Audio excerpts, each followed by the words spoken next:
Introducing the new DAZN Boxing Show podcast. No matter the time or the place, getting your boxing content has become easier than ever. Tune in as we give you exclusive insights, predictions, fight night recaps, and more alongside the biggest names in the game. All for free. Available globally every Thursday across all audio streaming platforms and with new episodes dropping weekly to give you the latest news. Just type in the DAZN Boxing Show podcast, listen in, and enjoy. Okay, fight fans, friend to the room, joining us right now, fresh after her amazing win against Savannah Marshall, undisputed champ Claressa Shields. The GWO. Yeah. Y'all, you see it. You see it. You aggressive, like damn. First off, congratulations, phenomenal performance. But before we even get into the fight, you get real comfortable dancing. That routine in the ring walk entrance was really good. Is this going to be an ongoing theme when Claressa fights? If I'm feeling like it, honestly, guys, like I thought that I couldn't outdo my Beyonce walk. I did my ring walk to the Beyonce. Yeah. But I think I definitely outdone that. Yeah, my last I think so. Yeah. You had some backup. Years ago, you had some backup dancers at Sirius XM. I don't know. Maybe if you had them come in the ring with you, maybe that would outdo all your ring walks. Yeah, you remember those two guys? You talking about I Can Rock, those guys? Yeah, so are you guys gonna learn my new routine? No, thank you. Maybe. No, thanks. No, but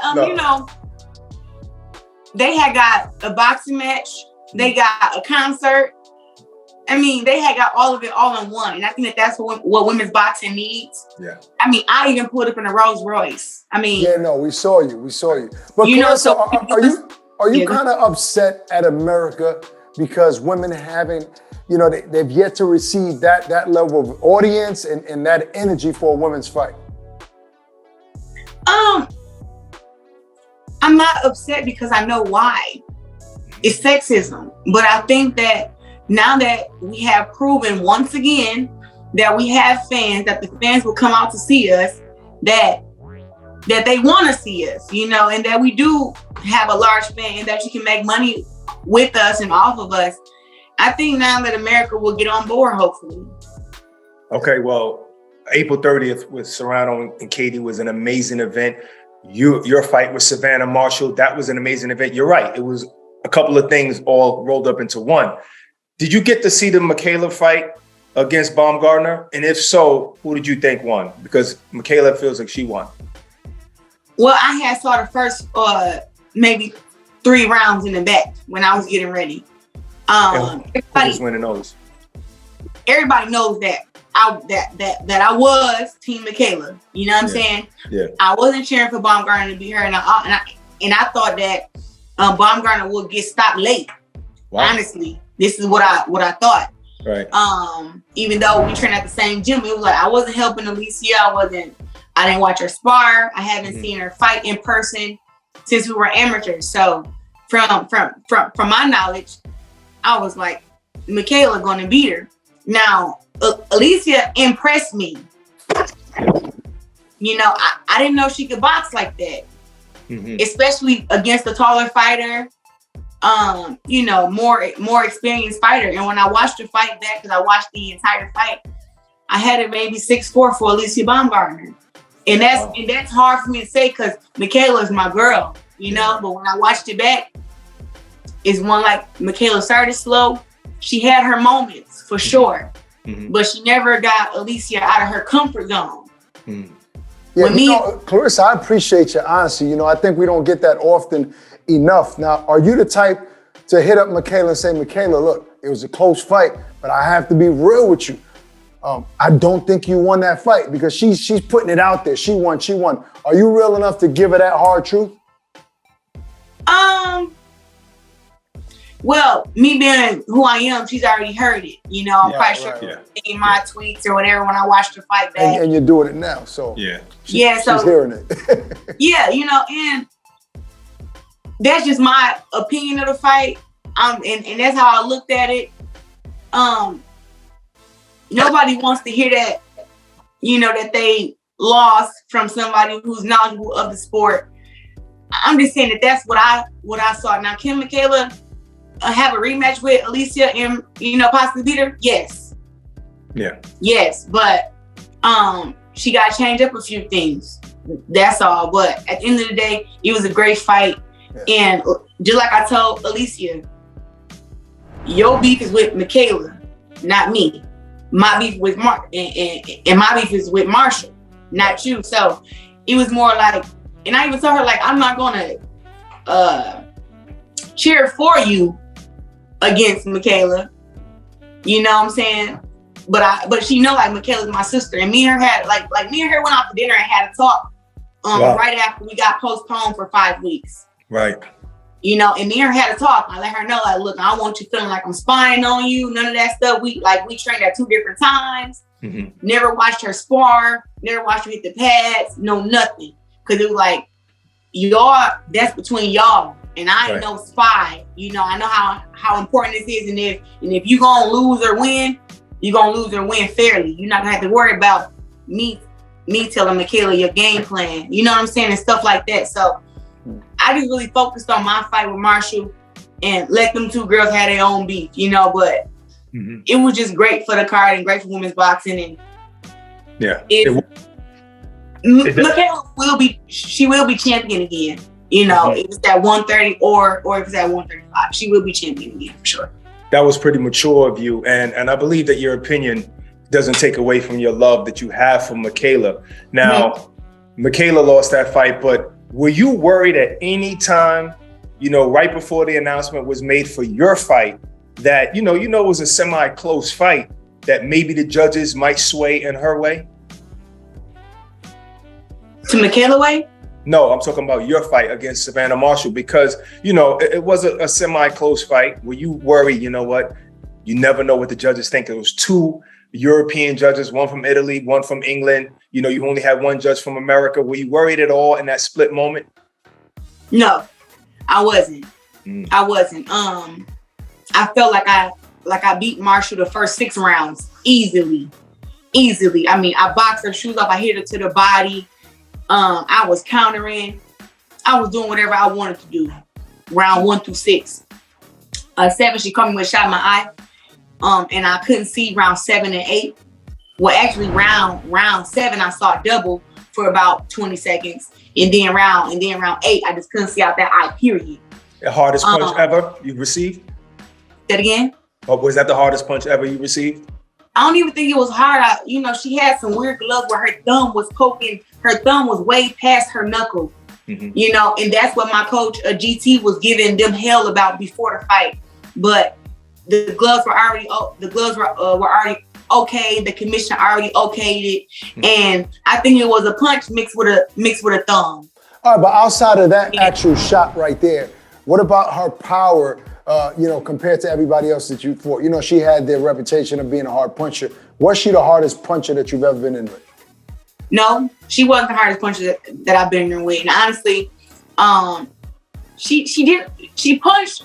All the girls are strong at our weight class, 60, 68. Mm-hmm. But she was just big. You know what I mean? Like, that was the difference in between it, because, when you sparring and you losing weight, you sparring against guys and girls who are your weight, 170, 160, even 154. Yeah. I think fighting like Marshall probably was about maybe 185, even 190 in there. Like, she's a big girl for the weight class. Right. So her punches weren't hard. Her body was just heavy.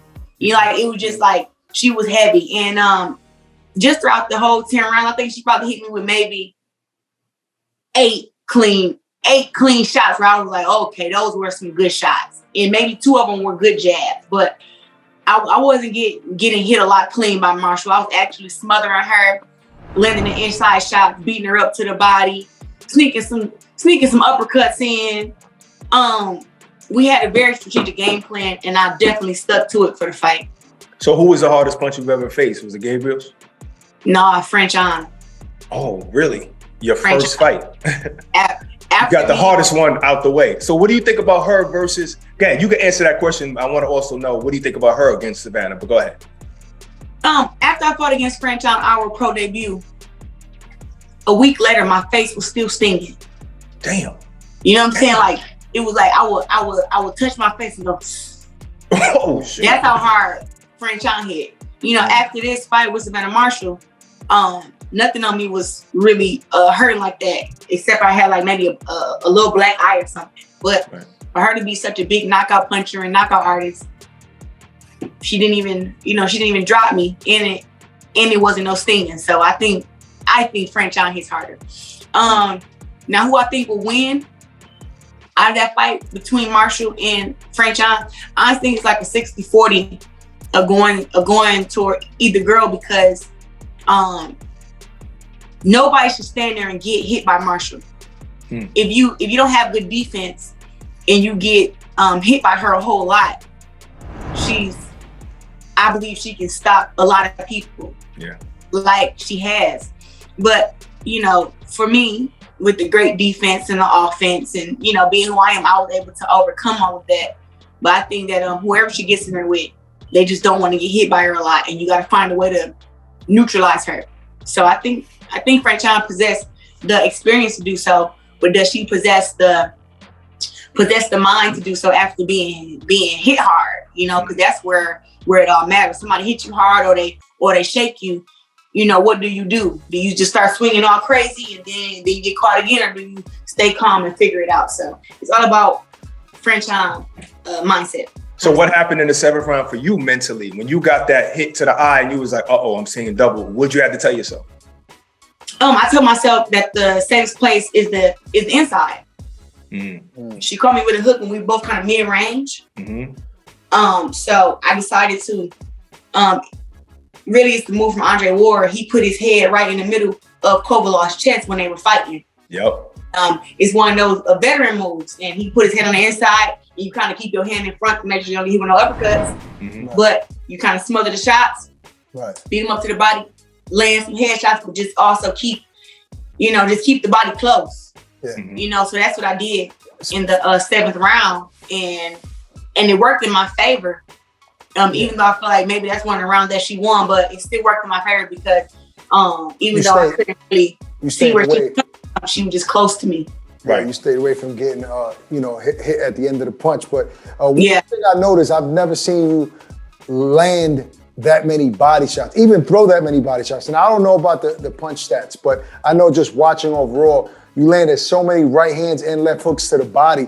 Was that the game plan going in like, this girl's big, she's coming forward, we have to slow her down somehow? Was that part of the game plan? Absolutely. And even though I was doing all my trash talk in the lead ups and everything, I never said one word about the body shot because I didn't want her to know. Right. You just gotta be smart. You can do all the trash talk. I told her I'm gonna outskill you, I'm faster than you. Right. And that I'm strong, but I didn't tell her. And then I even told her that I'm gonna stand there and fight you, which I did. Right. But she didn't know that I was gonna hit her hard to the body. Like I wasn't tapping her down there. I started first round. Yes. First round, I'm because you big and you strong, and man, she was bigger than what she was in our face-offs. When we walked to when I went across the ring, I was dancing, but I'm still doing my sizing up. And we walked to the middle of the ring, and I had a small thought to myself. She looked a lot bigger in the ring compared to the face-off. You're right. So I had thought to myself. I said, "This girl's not no 5'11", bro, or 5'11 and a half." She to me felt like she's about 6'2" in there, honestly. And so I'm like, I don't know what happened from the time we weighed in the face-off till now, but this got to be a different person because she was taller and bigger and everything.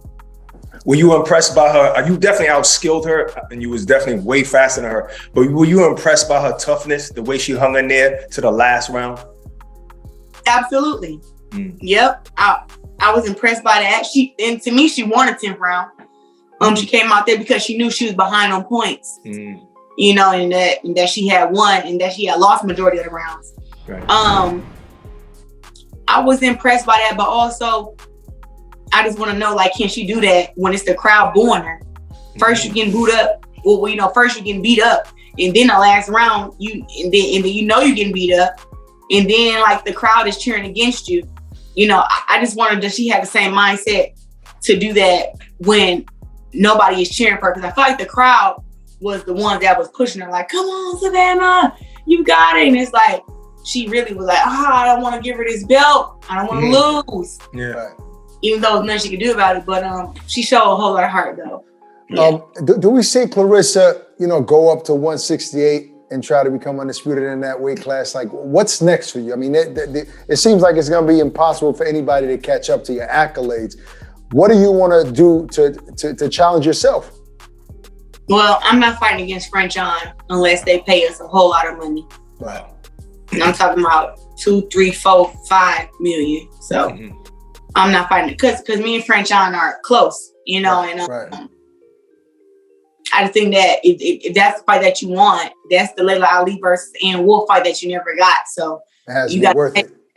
Yeah. You got to pay for that. Even though we fought 4 rounds, it'd be a completely different fight. I think if we were to fight 10, it would be an all-out war. Right. You know, even though we have a lot of love for each other, but we're both like big competitors. So if they want that fight at 168, it all depends on who who's going to pay for it and when. Right. But I could go back down to 54 and fight against Natasha Jonas and Terry Harper. I can go to 75. Damn. And like I've been saying, if Jessica McNoskill want to get her ass at 147, I can go to 47 too. Oh, you can, and you're willing to do that. Yeah, but I'm not doing it at no 145. Right. And then they got a rehydration clause and all that crap. It's like, no, if I make the weight, I don't care if I rehydrate up to 180. That's none of y'all business. If you gonna take the fight or you not. My job is to make the 147 weight limit, which I know I can, and that's it. All right. Well, quick question. I mean, obviously you're going to take a break, celebrate this win. I'm not sure if you're going into the cage before you get back into the ring, but what about your wedding? You're engaged. Is there a date that your wedding is going to take place? And if so, is Ak and Barack invited? Well, maybe Barack. I don't know about the Ak and Barack. Y'all so crazy, but y'all both will be invited for sure. But we don't have a date yet, and it's really my fault because I just been so focused and locked in on my fight. You know, it's like, you know, I ain't thinking about no wedding. You know, but now, we have been thinking about a date and stuff like that, and just a time, and we'll get it figured out. But maybe in 2023, maybe 2023 sometime. What's it, 2022? Yep. Yeah, we already said it's gonna be early 2024. So probably January. Okay, so it's gonna be 2024 Got you. Okay, yeah. Cool. Okay. Now, if you wanted sooner, we have to plan that, but it just seemed like my life is just so busy right now. So busy, a lot going on. Got you. All right, Claressa, congrats again, and we'll talk to you soon, champ. Thank you. The greatest woman of all time. Oh, and let me just say something. What's that? See, people be talking about some that I'm a hater or whatever, and that's not true. Because when all these girls fight, Amanda Serrano, Katie Taylor, any of the other big girls fight, I get them their props publicly. Right. I want to know why Katie Taylor ain't told me congrats yet. Ooh. For real. That's what I want to know. We're gonna have to ask her that. Yeah, and tell her that I got a whole lot of love for her, but baby girl. Where's her love? I got you. Maybe she's not a social media. I don't even think she runs her social media accounts, actually. You know, maybe she's not that social media person. But she has written me back because after all her fights, I am by turn say, congratulations, Katie.